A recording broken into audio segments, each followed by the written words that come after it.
유명한 그 기독교 문학가 중에서 C.S. 루이스라는 사람이 있는데요. 그가 지은 나니아 연대기 사자, 마녀 그리고 옷장이라는 책이 있는데 거기 보면 공습으로 인해서 네 남매가 시골로 피난을 가게 됩니다. 아는 교수님 집에, 시골에 있는 그 집에 가게 되는데 거기서 그들이 이 숨바꼭질을 하면서 놀거든요. 그런데 그때 막내 동생이 어떤 방에서 전혀 아주 신기한 옷장을 보게 됩니다. 숨바꼭질을 하면서 숨으려고 그 옷장에 들어가는 순간 알 수 없는 차가운 기운이 느껴지는데 그 옷장을 다 지나니까 전혀 다른 나라인 나니아가 나오는 것입니다. 거기는 전혀 다른 세계가 있는 것이죠. 거기는요, 마녀의 지배로 100년 동안 겨울이 계속이 되고 있는 것이죠. 현실 세계에서는 이 막내 동생, 이 가족들이 살고 있었던 이 현실 세계에서는 사람들이 살고 있는 세계인데 저쪽에는 나니아의 세계, 짐승들이 마귀에게 사로잡혀서 지배를 당하고 있는 겨울 왕국이 있었다는 것입니다. 이 두 세계가 신비한 옷장만 건너면 서로 맞닿아 있는 것이죠. 우리가 살아가는 이 세상도요, 두 개의 세계가 맞닿아 있습니다. 지금 우리가 살아가는 이 세상에서 신비한 문만 지나고 나면 전혀 다른 세계가 있다는 거죠. 여러분, 예수를 믿는다는 것은요, 이 현실 세계에서 새로운 세계, 새로운 하나님의 나라로 들어가는 것이에요. 성경의 표현으로 말하면 어둠의 왕국에서 빛의 왕국으로 들어가는 것이죠. 이 두 개의 왕국은요, 서로 맞닿아 있어요. 아니, 정확하게 표현을 하면 서로 이렇게 중첩이 되어 있습니다. 여러분 혹시 홀로그램이라고 아시죠? 이게 용어가 외국어에서 이렇게 좀 생소하긴 한데, 홀로그램 여러분들이 보신 적은 있으실 거예요. 신용카드라든가 아니면 이렇게 상표 같은 데 있는 이게 반짝반짝 빛나는 그런 건데요. 이게 그림을 입체적으로 그려 넣어 가지고 보는 각도에 따라서 그림이 다르게 보이는 것입니다. 이쪽에서 보면 무슨 아름다운 이 산이 있는데 이쪽에서 보면 어떤 물고기가 있는데든가 그렇게 이제 보이는 거죠. 우리가 살아가는 이 세상이요, 그렇게 되어 있는 것이에요. 얼핏 보면 하나의 세계처럼 보이는데 사실은 두 개의 세계가 이렇게 겹쳐져 있는 것입니다. 그래서 우리가 더불어 살아가는 똑같은 이웃들이요, 어떤 사람들은 어둠의 왕국에 속해 있고 어떤 사람들은 빛의 왕국에 속해 있다는 것이에요. 어떤 사람이요, 은혜를 받으면 그 어둠의 왕국에서부터 빛의 왕국으로 옮겨지는 것입니다. 전에는 전혀 그리스도를 알지 못하다가 그리스도를 만나고 구원을 받으면 어둠의 왕국에서 빛의 왕국으로 옮아가는 거죠.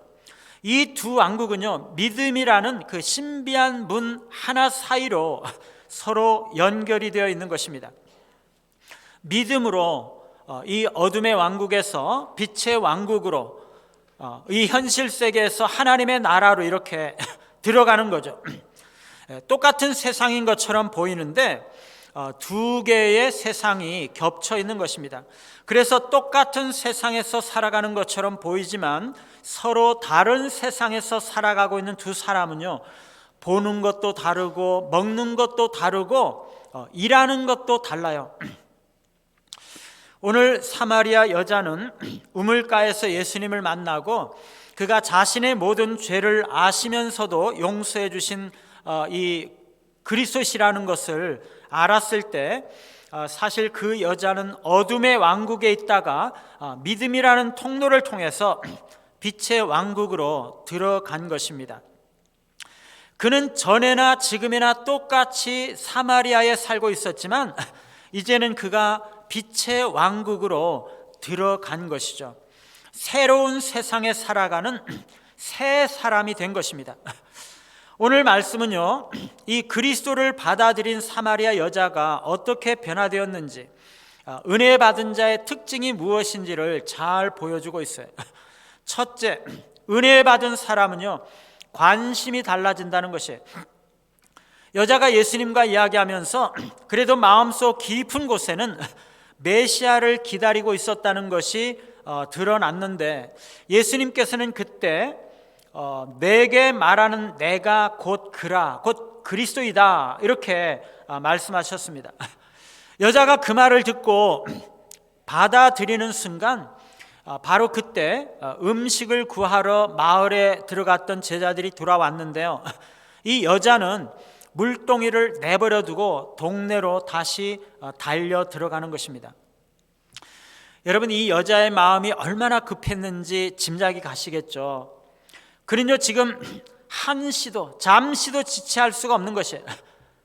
메시아를 발견을 하고 그 메시아가 나에게만 필요한 것이 아니구나, 그것을 깨달은 거죠. 그래서 그는 모든 것을 다 내팽개치고 이웃들에게로 달려가는 것입니다.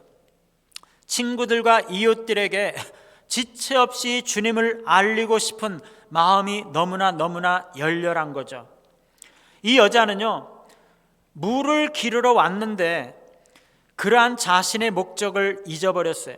그래서 물동이를 무가치하게 생각을 하고 순간적으로 내팽개쳐 버리는 것입니다. 여러분, 은혜가 우리 마음속에 새로 들어오면은요, 그 은혜는 사람의 마음을 온통 사로잡습니다. 그래서 전에 가졌던 관심과 취미들을 다 내쫓아버려요. 과거에 좋아하던 것을 더 이상 좋아하지 않습니다. 대신에 새로운 마음과 새로운 관심의 대상을 발견하고 그것들을 열렬하게 추구하는 거죠. 여러분, 이 여자가 버려둔 물동이가 무엇을 상징할까요? 과거에 가졌던 세상적인 모든 좋은 것들을 상징하겠죠. 여자가 물동이를 버린 것은요, 그가 은혜 받고 나서 과거에 집착하던, 그가 붙들고 있었던, 추구하고 있었던 그 모든 좋은 것들을 다 버렸다는 것을 상징하는 것이에요. 그것이 남자이든지 아니면 돈이든지 명예이든지 지위든지 아니면 야망이든지 그가 전에 가치 있게 생각했던 모든 것들, 그것을 상징하는데요, 이 여자는 은혜 받으면서 은혜 받을 때 그것을 다 버렸다는 것입니다. 바울은요, 그리스도인이 되자마자 이전에는 무시했던 그 믿음을 전파하기 위해서 자신의 모든 것을 다 버렸어요. 유대인으로서 이 사회 속에서 성공할 수 있는 정말 밝은 미래를 가지고 있었던 사람이었는데 그 모든 것을 다 버린 거죠. 세리마태는요, 그에게 은혜가 들어오는 순간 세금을 받는 그 장소를 버려두고 예수님을 쫓아갔어요. 베드로와 야고보, 요한과 안드레도 마찬가지죠. 그들은요, 개심하자마자 배를 버려두고 예수님을 쫓아간 것입니다. 여러분, 왜 그렇게 할 수 있는 거죠? 은혜 받고 변화된 사람들은요, 새로운 세계에 들어갔기 때문에 보는 것이 달라지는 것이에요. 생각하는 것이 달라지는 것이에요. 그래서 전에 가치 있게 보던 것을 무가치하게 생각하고 전에 관심을 갖지 않았던 것에 대해서 새로운 관심이 생기는 것이에요. 전에 전혀 중요하게 생각하지 않았던 것을 중요하게 생각하고 전에 주목했던 것들을 이제는 주목하지 않게 되는 것이죠. 바울은요, 그리스도를 만나고 나서 내가 모든 것을 해로 여기고 그리스도를 아는 지식을 가장 고상하게 여긴다, 그렇게 고백했습니다. 보는 눈이 달라지는 거죠. 예수 믿고 변화된 사람들은요, 어둠의 왕국에서 빛의 왕국으로 옮겨간 사람이기 때문에 사실 엄청난 변화가 있는 거죠. 이 여자는요, 새 사람이 되는 것입니다. 말하자면 이 사마리아 여자는 어둠의 나라에서 믿음을 통해서 빛의 나라로 들어간 것입니다. 그래서 그에게 옛 일들은 다 지나고 모든 것이 새로워지고 그가 새 사람이 되는 거죠. 이 사마리아 여인은요, 은혜가 들어온 순간 구원이 그 마음속에 전적으로 가득 차 있다는 것을 깨닫는 거죠. 그래서 그는 새로운 영적 생명에 대한 감동과 깨달음에 압도되어서 물동이를 버려두고 그것을 전하기 위해서 마을로 달려가는 거죠. 은혜를 경험한 사람은요, 새로운 세계에 들어가기 때문에 보는 눈이 달라지고 관심이 달라진다는 것이에요. 두 번째는요, 은혜 받은 사람은 삶의 동기가 달라져요. 이 제자들의 마음은요, 정말 허기지고 피곤하신 예수님에게 음식을 구해다 드릴 그 생각뿐이었어요. 여러분, 제자들의 이 성의가 얼마나 기특한지 모르죠. 정말 그 사랑하는 이 선생님을 위해서 사랑하는 마음으로 피곤에 지친 예수님께 정말 요기가 될 수 있는 음식을 구해다가 드리려고 하는 것입니다. 무더운 대낮이기 때문에 음식을 구하기가 쉽지 않았을 텐데 제자들은 어떻게 음식을 구해가지고 돌아와서 예수님께 자기들이 가져온 음식을 드렸습니다. 예수님, 우리가 마을에서 이 음식을 가지고 왔는데 이 음식을 잡수소서. 그리고 이것을 드시고 기운을 내십시오. 우리가 갈 길을 속히 가십시다. 그러면서 그 제자들 마음속에 얼마나 뿌듯했겠어요, 그렇죠? 그런데 예수님께서 뭐라고 대답하십니까? 32절에 내게는 너희가 알지 못하는 먹을 양식이 있느니라. 예수님의 대답은요, 정말 의외였어요. 이 제자들은요, 예수님께서 정말 음식을 못 드셔서 너무나 오래 걸으셔서 시장하시고 피곤하시다는 것을 알고 있었거든요. 그래서 그들이 정말 예수님을 위해서 음식을 장만하러 간 것 아니겠어요? 그런데 기껏 음식을 마련해 가지고 와서 예수님에게 드렸더니 예수님 하시는 말씀이 내게는 너희가 알지 못하는 먹을 양식이 있느니라. 제자들은요, 아차, 우리가 한 발 늦었나? 누가 음식을 갖다 드렸지? 사마리아 여자가 음식을 드린 것인가? 이러면서 제자들이요, 서로 수군거리는 것입니다. 그러자 예수님께서 뭐라고 그러셨어요? 34절, 우리 34절 말씀을 같이 한번 읽어보겠습니다. 34절 시작. 예수께서 이르시되 나의 양식은 나를 보내신 이의 뜻을 행하며 그의 일을 온전히 이루는 이것이니라. 여러분, 예수님이 지금 무슨 음식을 드셨나요? 아시다시피요, 예수님은 아무것도 드신 것이 없어요. 지금까지 계속 사마리아 여자와 대화하고 있었잖아요. 그런데 예수님은 뭐라고 말씀하십니까? 내게는 너희가 알지 못하는 먹을 양식이 있느니라.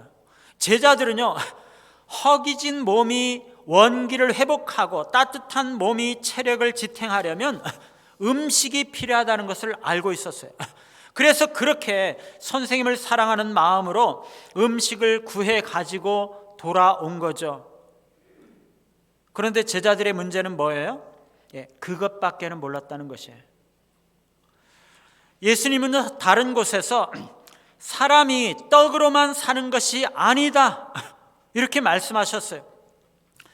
여러분, 사람이요, 떡으로만 사는 것이 아니에요. 사람이요, 음식을 먹어야지만 힘을 내는 것이 아니에요.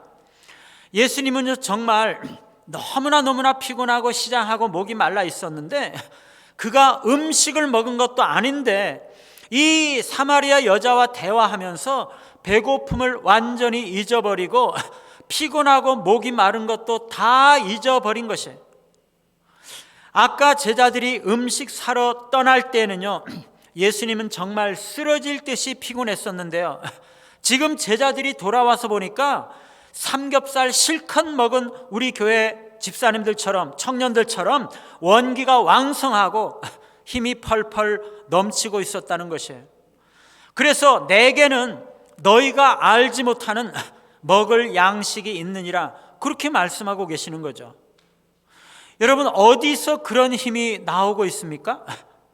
사람은요, 음식을 먹어도 힘이 나지만은요, 자기가 좋아하는 일을 하면 힘이 나요. 여러분 중에서 밤을 새본 경험이 있으세요? 있으시겠죠? 저는요, 학교 다닐 때 거의 밤을 새본 적이 없어요. 더구나 공부를 하면서 밤을 샌다? 이런 것은요, 저는 상상도 못했어요. 그런데요, 대학교 들어와 가지고 친구들하고 밤새 고돌이, 도리찌구땡, 섰다 이런 거 하면은요, 이게 잘 모르시나 봐요. 평소에는요, 밤 12시만 넘으면 비실비실 되던 사람도요, 밤이 새진다는 거예요. 밤이 새져요. 정말 이상해요. 12시만 되면 그냥 사죽을 못 쓰는 사람이 밤새도 그냥 쌩쌩하게 친구들하고 그런 거 하고 있는 거예요. 저는요, 낚시를 조금 좋아하는 편인데요, 영국에 있을 때 배 타고 바다 낚시 가면은요, 8시간을 동안을 배를 타는데 그동안 하나도 먹지 않고 낚시를 합니다.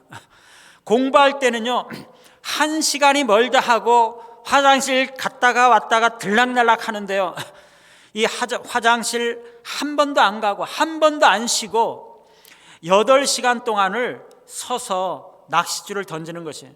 그러면서도 하나도 안 먹고도요, 배고픈 거 하나도 모르고 힘든 거 하나도 모르고 시간 가는 거 전혀 모르고 낚시를 하는 것입니다. 여러분,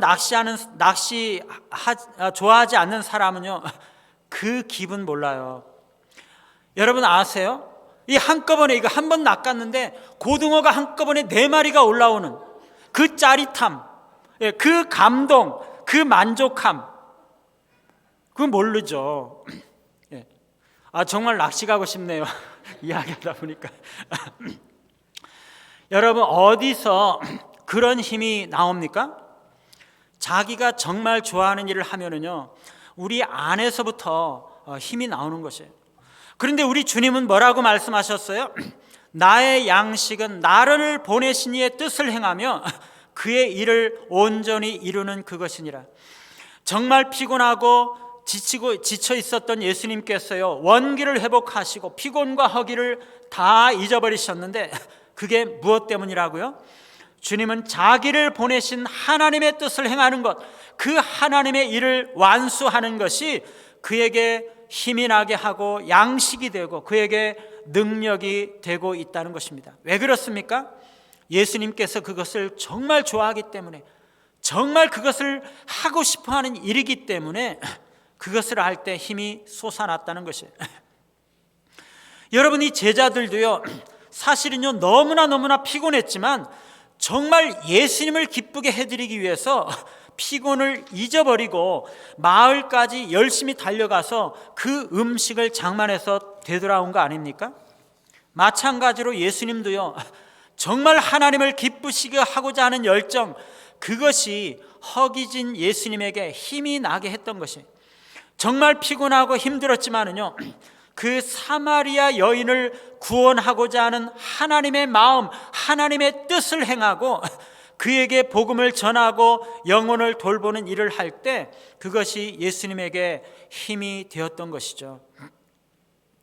사랑하는 여러분, 우리에게 하나님을 기쁘시게 하고 싶은 열정이 있습니까? 하나님의 뜻을 행하는 것에 대한 깊은 갈망이 우리 가운데 있나요? 우리가 정말 하나님을 기쁘시게 하고자 하는 그런 마음이 있을 때, 그래서 우리가 그 하나님의 뜻을 이 땅에서 행할 때는요, 그것이 정말 수고롭고 어려운 일이지만 우리에게는 육체의 한계를 뛰어넘는 능력이 우리 안에서부터 솟아나는 것입니다. 우리가 정말 하나님을 기쁘시게 하고자 하는 열정으로 하나님의 일을 행할 때는요, 하나님의 성령이 우리 안에서 역사하시는 것입니다. 정말 하나님의 은혜에 사로잡혀서 우리가 상상도 할 수 없는 그런 능력이 우리에게 임하는 것이죠. 여러분, 엘리야는요, 갈멜산 꼭대기에서 여호와의 불이 내리는 것을 체험하고 850명이나 되는 바알 아세라 선지자들을 다 죽였어요. 그가 하나님의 말씀을 듣고 깊이 간절히 기도할 때 엄청난 단비가 3년 반 동안이나 가물었던 이스라엘 땅에 폭포수와 같이 내리는 것을 보았어요. 그러고 나서 그는요, 마차보다도 더 빠르게 뛰어갔어요. 마차보다 빠르게. 여러분, 왜 그랬을까요? 평소에는요, 그가 가지고 있지 않았던 엄청난 힘이 솟아난 거죠. 여러분, 전에는요, 이 운동선수들이 시합을 나갈 때 비아그라를 복용을 했대요. 여러분, 그거 잘 모르시죠? 그런 약이 어쨌거나 있어요. 비아그라 이런 거. 이게 운동선수들에게 혈관을 확장시켜서 혈류량을 증가시켜 주기 때문에 몸에 힘이 난대요. 그래서 전보다 달리기도 엄청나게 빨리 달리고요. 이게 역기 같은 거를 이렇게 드는 힘도 엄청나게 이렇게 증가가 된다는 것이에요. 예, 이제는 이 비아그라를 도핑 테스트 목록에 포함시키기로 했다고 합니다. 그래서 운동선수들이 그거를 먹고 시합에 나갈 수가 없어요. 여러분, 엘리야가요, 비아그라를 먹어서 그렇게 마차보다도 더 빨리 달릴 수 있었나요? 그게 아니잖아요. 엘리야는 성령의 사람이라 성령에 붙잡힐 때 그에게 능력이 나타나는 거죠. 그가 하나님의 뜻을 행할 때 그렇게 되는 거죠. 사랑하는 여러분, 하나님을 기쁘시게 하는 것이 우리의 삶의 동기가 되고 있습니까? 세상의 수많은 사람들은요, 자기를 기쁘게 하기 위해서 살아가요. 여러분, 종종 너무나 정말 안타까운 일이지만 성범죄자들이요, 여러 사람들을 폭행을 하고 감옥에 죽이고 그렇게 감옥에 들어가잖아요. 그들이 왜 그런 짓을 했겠어요? 자신의 육신적인 정욕을 채우기 위해서 사람을 죽이는 거죠. 그들은요, 사람을 죽이면 스릴이 넘치고 보람이 있고 자기 만족이 있는 거예요. 육체의 욕망을 채우면은요, 그게 행복한 거예요. 그게 정말 자기가 좋아하는 일이기 때문에 그것을 하면 힘이 나고 살 소망이 있는 것이에요. 그것이 그들에게는 인생의 동기가 되는 거죠. 사랑하는 여러분, 세상의 많은 사람들은요, 자신의 개인적인 욕망을 위해서 살아가는 것입니다. 그 욕망을 불태우면서 그 욕망을 채우면서 살아가는 거죠. 대부분의 사람들은요, 용기가 없어서 대놓고 사람 죽이고 그렇게 하지는 않지만 누구나 많은 사람들이 마음속에 깊은 곳에 자기 자신의 세상적인 욕망들을 감추고 그 욕망에 따라 살아가고 있는 것이에요. 그것이 그들에게 삶의 동기가 되고 있는 거죠.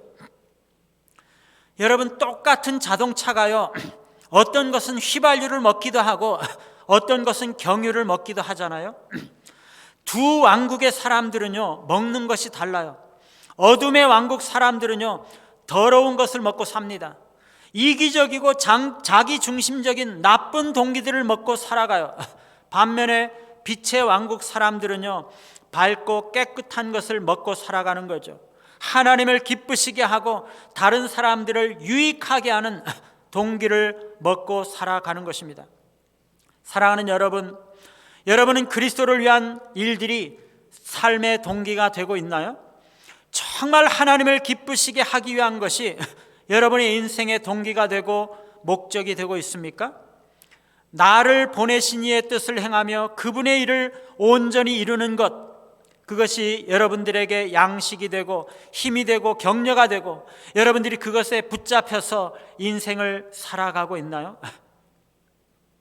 제가 젊었을 때는요, 많은 사람들이 이 공부와 신앙 사이의 균형을 어떻게 잡아야 하는지에 대해서 갈등하는 것을 본 적이 많이 있습니다.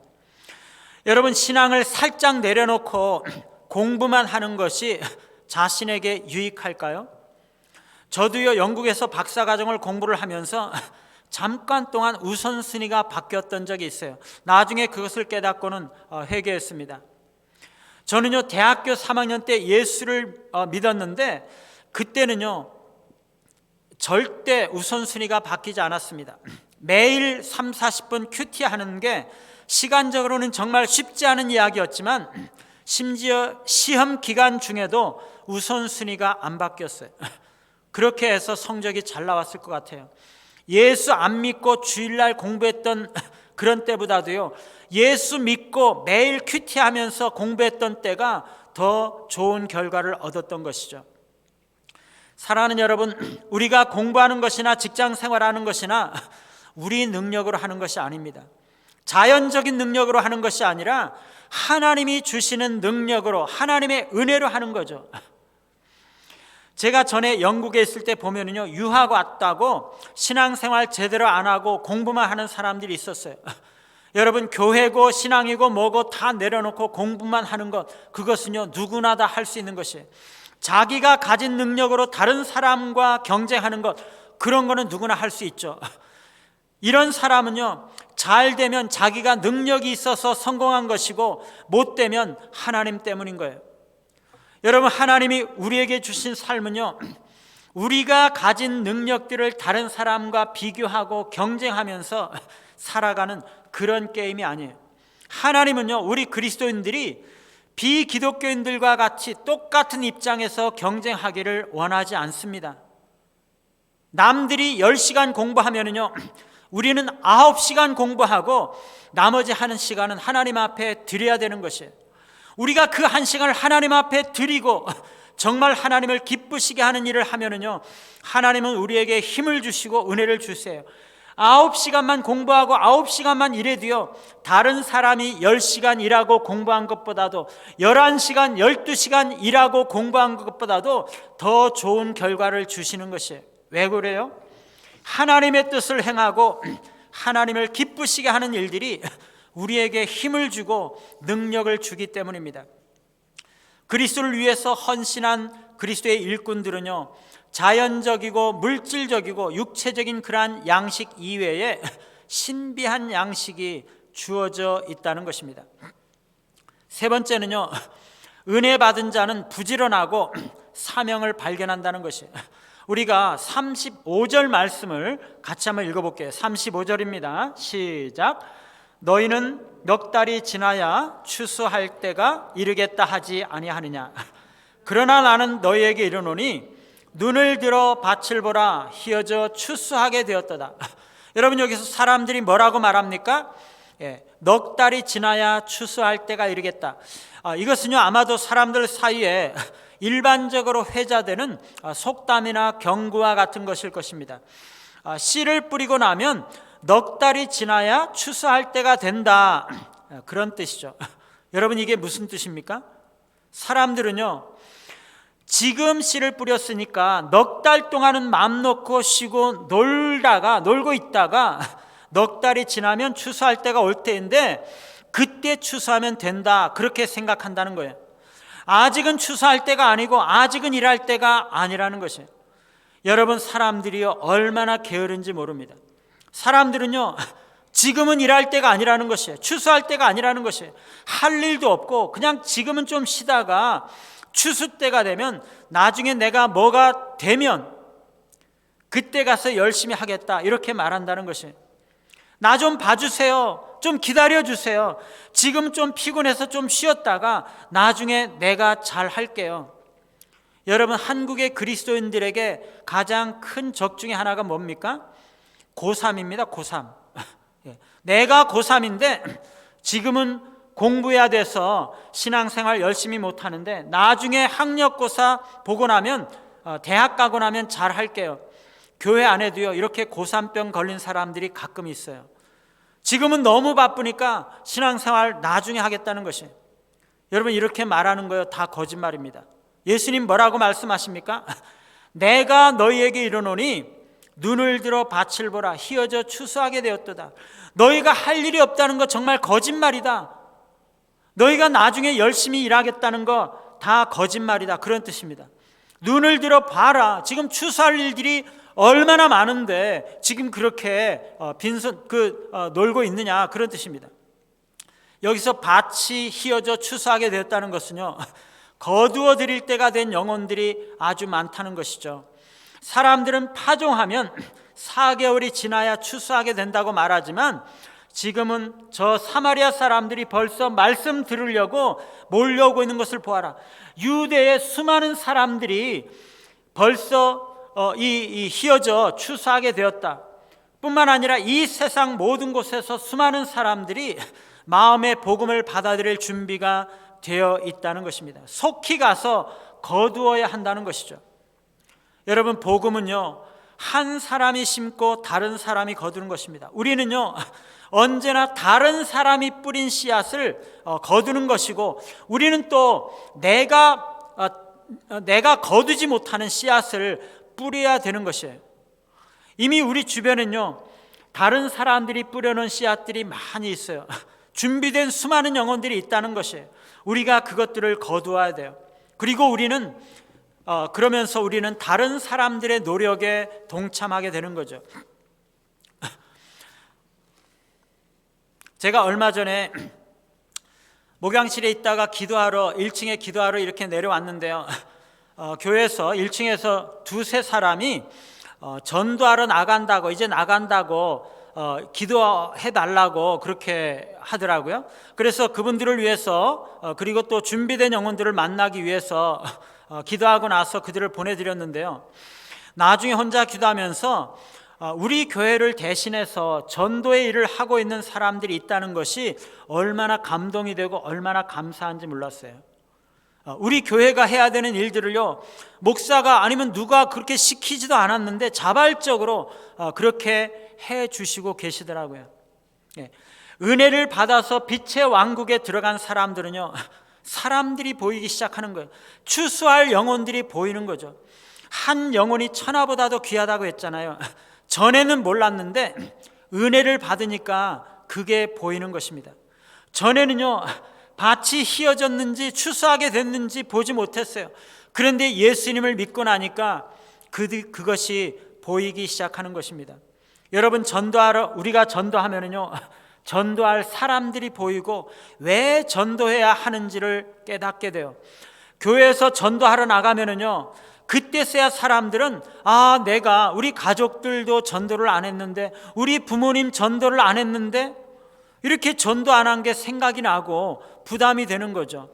전도하면은요, 은혜가 주어져요. 그래서 영혼들이 보이게 되는 것입니다. 사랑하는 여러분, 우리 눈이 열려서 해야 할 일들을 보아야 합니다. 나중에가 아니라 지금 바로 이 자리에서 우리가 눈을 열어서 하나님이 기뻐하시는 일이 무엇인지를 보아야 되는 것이에요. 나중에 내가 뭔가를 잘 할 것이라고 생각하지 말고 바로 지금 이곳에서 내가 해야 할 일들을 찾아야 하는 것이죠. 눈을 들어 밭을 보고 휘어져 추수하게 된 영혼들을 보아야 하는 것입니다. 그것을 보아야 되는 거죠. 내가 나중에 좋은 그리스도인이 되어서, 좋은 일꾼이 되어서 잘하겠다, 그것보다 지금 현재 주어진 상황 속에서 부족하지만 최선을 다해서 정말 하나님이 기뻐하시는 삶을 살아가고 있느냐, 그게 더 중요하다는 것입니다. 여러분, 사마리아 여인은요, 그가 예수님을 만나자마자 금방 눈이 열려서 자기 마을에 자기와 같이 예수님이 필요한 사람이 있구나, 그것을 깨달았습니다. 그래서 그냥 물동이를 내버려 두고 마을로 달려가는 거죠. 눈이 열려서 내가 해야 할 일들을 발견하는 것입니다. 사랑하는 여러분, 나중에가 아니라 바로 지금, 다른 곳에서가 아니라 바로 이곳에서 하나님께서 우리에게 하시를 원하시는 일들을 눈을 열어 우리가 보아야 한다는 것입니다. 은혜 받은 사람들은요, 그게 보이는 것이에요. 왜요? 그는 전혀 새로운 왕국에 들어가 있기 때문입니다. 여러분, 은혜를 받은 사람들은요, 새로운 나라에 들어가기 때문에 관심이 달라집니다. 삶의 동기가 달라집니다. 그리고 추수할 영혼들이 보이기 시작합니다. 사마리아 여자는요, 메시아를 만나자마자 물동이를 버려두고 이웃들에게 달려가 그리스도를 소개하고 있는 거죠. 그가 전도받고 구원받자마자 전도자가 되는 것이에요. 하나님의 은혜가 충만하게 우리들에게 임해서 하나님 나라의 관심과 하나님을 기쁘시게 하고 사람들을 유익하게 하려는 열정과 영혼 구원을 향한 열심이 가득하게 나타나는 우리 모두가 되시기를 간절히 바랍니다.